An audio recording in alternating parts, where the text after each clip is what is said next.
Are you tired of your Elementor sections feeling cramped and unprofessional?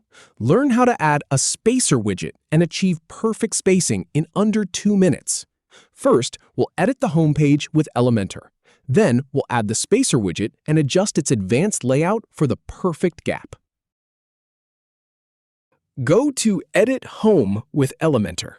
Click on Highlight. Click on Highlight. Click on Highlight. Click on Spacer. Click on Spacer. Click on Highlight. Click on Advanced. Click on Layout. Click on Layout. If you have any feedback or if any info is inaccurate, please leave a comment below. We'll do our best to answer or redo the video if needed. Thanks for watching.